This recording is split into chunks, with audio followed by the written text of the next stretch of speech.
નમસ્કાર વિદ્યાર્થી મિત્રો, હું છું ડીએ પંપાણિયા અને આપ નિહાળી રહ્યા છો મારી ચેનલ ડીએ પંપાણિયા ઓનલાઈન એજ્યુકેશનની યુટ્યુબ ચેનલમાં આપનું હાર્દિક સ્વાગત છે. વિદ્યાર્થી મિત્રો, આજે લેવાયેલ ધોરણ 11 વિષય સમાજશાસ્ત્ર પેપર સોલ્યુશન કરવાનો પ્રયાસ મારી ચેનલ તરફથી થઈ રહ્યો છે.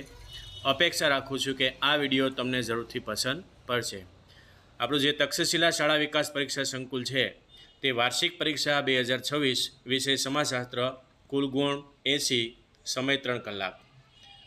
નીચેના 1 થી 16 પ્રશ્નોના આપેલા વિકલ્પમાંથી સાચો વિકલ્પ શોધીને ઉત્તર લખો. દરેકનો 1 ગુણ છે. આવા 16 પ્રશ્નો છે. એમાં પ્રશ્ન નંબર 1, સમાજશાસ્ત્રના પિતા તરીકે કોણ ઓળખાય છે? તો એનો 4 વિકલ્પો આપેલા છે. અહીંયા જે રેડ ચોરસ કરેલું છે એનો સાચો જવાબ છે ઓગસ્ટ કોન્ત. બાકી કાર્લ માર્ક્સ, મેક્સ વેબર, ઇમાઇલ દર્ખેમ એ ગૌણ જવાબો છે. પ્રશ્ન 2, સામાજિક તથ્યોનો ખ્યાલ કોણે આપ્યો? જવાબ છે ઇમાઇલ દર્ખાઇમ. 3, ખ્યાલ વિભાવના જે તે ઘટનાને સૂચવતી કેવી રચના છે? તો જવાબ છે તાર્કિક રચના છે. ચોથો પ્રશ્ન, જ્ઞાતિ હિન્દુ સમાજની કઈ વ્યવસ્થામાંથી ઉતરી આવી છે? જવાબ વર્ણ વ્યવસ્થામાંથી ઉતરી આવી છે. 5મો પ્રશ્ન, નીચેનામાંથી કયું જૂથ શાળાનું ઉપજૂથ નથી? તો જવાબ છે એનો ગામડું. 6થો પ્રશ્ન, માનવ સમાજ અને શરીરની રચના તુલના કોણે કરી છે? તો 4 વિકલ્પમાંથી આપણે હર્બર્ટ સ્પેન્સર નામના જે સમાજશાસ્ત્રી છે એણે આ જવાબ છે એનો સાચો આવશે. 7મો પ્રશ્ન, સમાજને ચેતનવંતો અને ગતિશીલ કોણ રાખે છે? જવાબ છે સામાજિક પ્રક્રિયાઓ. 8મો પ્રશ્ન, માનવ વર્તન માટેનું ચાલક બળ કયું છે? તો જવાબ છે એનો ધ્યેય. 9મો પ્રશ્ન, પ્રત્યાયનના માધ્યમ તરીકે કોને ઓળખવામાં આવે છે? જવાબ ટેલિવિઝનને પ્રત્યાયનના માધ્યમ તરીકે ઓળખવામાં આવે છે. બાકીના જે વિકલ્પો છે એ ગૌણ છે. 10મો પ્રશ્ન, અભૌતિક સંસ્કૃતિમાં કઈ બાબતોનો સમાવેશ થાય છે? તો જવાબ છે અભૌતિક સંસ્કૃતિમાં ભાષાનો સમાવેશ કરવામાં આવે છે. પ્રશ્ન નંબર આપણે જોઈએ તો 11મો, સામાજિક સંસ્થાએ કેવા પ્રકારની કાર્યપ્રણાલી છે? તો એનો જવાબ છે સામાજિક સંસ્થા પ્રસ્થાપિત પ્રકારની કાર્યપ્રણાલી છે. અહીંયા વિસ્થાપિત, ચોક્કસ કે એક પણ નહીં આવતો નથી. પ્રશ્ન નંબર 2, માતૃસત્તા કુટુંબમાં મિલકતનો વારસો કોને મળે છે?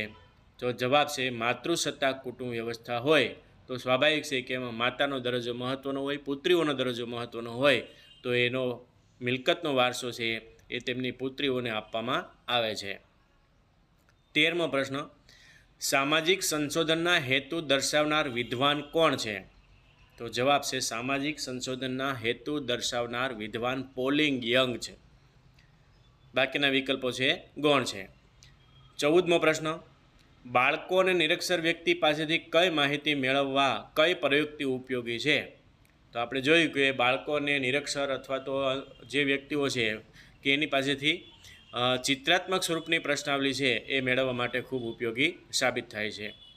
15મો પ્રશ્ન, નીચેનામાંથી કયો ઉદ્યોગ માટી સાથે સંકળાયેલ નથી?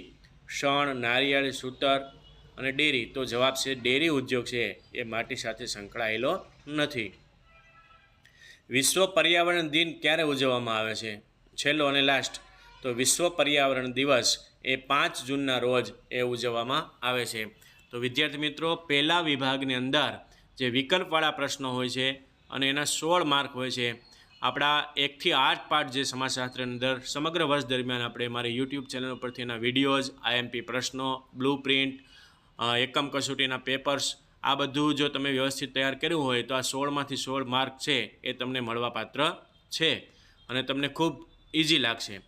હવે આપણે વિભાગ 2ની વાત કરીએ કે વિભાગ 2ની અંદર 1 માર્કના પ્રશ્નો હોય છે અને 1 માર્કની અંદર એનો જવાબ 1 ગુણ હોય છે.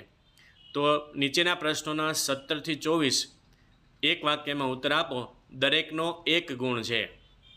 પ્રશ્ન 17મો, કાર્લ માર્ક્સે લખેલા પ્રસિદ્ધ પુસ્તકનું નામ જણાવો. તો એનું દાસ કેપિટલ છે, જે જગ પ્રસિદ્ધ ગ્રંથ છે જે કાર્લ માર્ક્સે લખેલો છે. 18મો, સામાજિક નિયંત્રણની પદ્ધતિ જણાવો. સામાજિક નિયંત્રણની પદ્ધતિ 2 પ્રકારની છે. એક વિશાળ સમુદાય માટે અને બીજી છે નાના સમુદાય માટે. વિશાળ સમુદાયમાં શું આવે, નાના સમુદાયમાં શું આવે છે એ તમને ખ્યાલ જ હશે. 19મો પ્રશ્ન, પાર્સન્સે આપેલા મોડલને કયા નામે ઓળખવામાં આવે છે? તો પાર્સન્સે આપેલું જે મોડલ છે તેને એઝિલ તરીકે ઓળખવામાં આવે છે.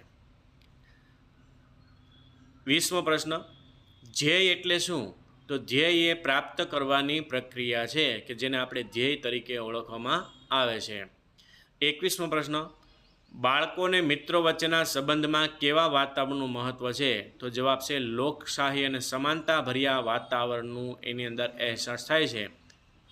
એના પછીનો પ્રશ્ન છે, વિભક્ત કુટુંબ એટલે શું? તો વિભક્ત કુટુંબ એટલે પતિ પત્ની અને તેના અપરિણિત સંતાનોનો જેમાં સમાવેશ થાય જે કુટુંબમાં, તેને વિભક્ત કુટુંબ કહેવામાં આવે છે.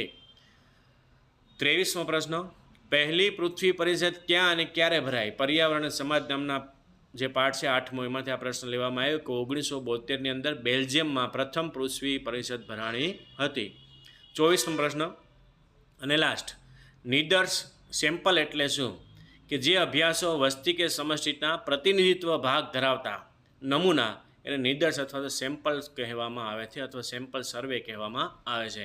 તો વિદ્યાર્થી મિત્રો, આ વાત થઈ આપણે વિભાગ એ અને બીના વાર્ષિક પરીક્ષા સમાજશાસ્ત્રનું પેપર સોલ્વ કરવાનો પ્રયાસ એ મારી ચેનલ તરફથી અહીંયા કરવામાં આવ્યો છે. અપેક્ષા રાખું છું કે આ વિડીયો તમને જરૂરથી પસંદ પડ્યો હશે. આભાર, ધન્યવાદ.